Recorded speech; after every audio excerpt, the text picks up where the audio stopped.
আমরা মনে করি যে সারা বাংলাদেশের মানুষের প্রাণের দাবি এটি যে আওয়ামী লীগের বিচার হবে এবং আওয়ামী লীগ একটি সন্ত্রাসী সংগঠন হিসেবে আওয়ামী লীগকে নিষিদ্ধ ঘোষণা করা হবে। কিন্তু আজ আমরা দেখতে পাচ্ছি যে প্রশাসনের গাফিলতিতে এবং ইন্টারিম সরকারের দুর্বলতায় আওয়ামী লীগ আজ বিভিন্ন জায়গায় চোরাগুপ্তা হামলা করছে এবং তারা বিভিন্নভাবে মিছিল বের করার চেষ্টা করছে রাতের অন্ধকারে, এবং অনেকে দিনের আলোতেও তারা বের হওয়ার সাহস করেছে।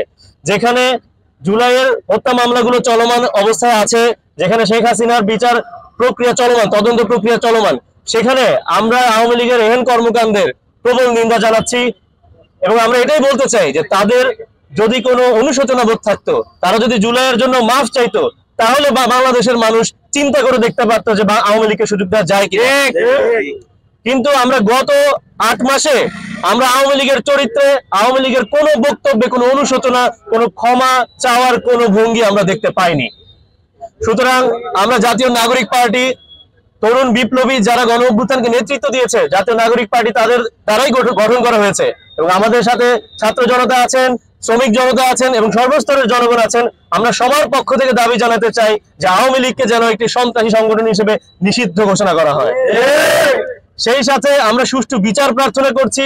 সুষ্ঠু বিচারের মাধ্যমে জুলাইয়ে যারা অপরাধী ছিলেন, সেটা আওয়ামী লীগ হোক, যুবলীগ হোক, ছাত্রলীগ হোক, পুলিশ হোক, আর্মি হোক, আমরা চাই সুষ্ঠু বিচারের মাধ্যমে প্রতিটি হত্যাকাণ্ডের যেন সুষ্ঠু বিচার নিশ্চিত হয়।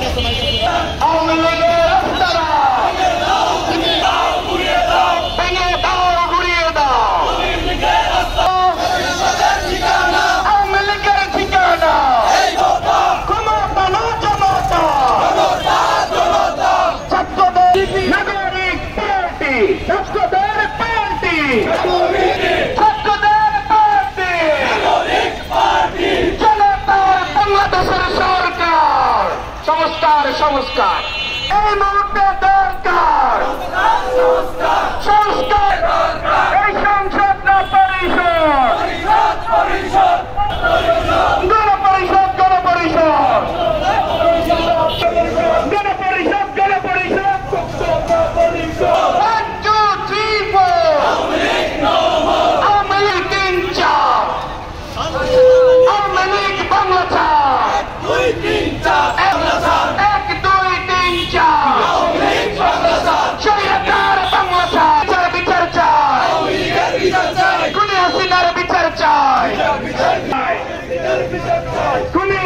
বিচার চাই।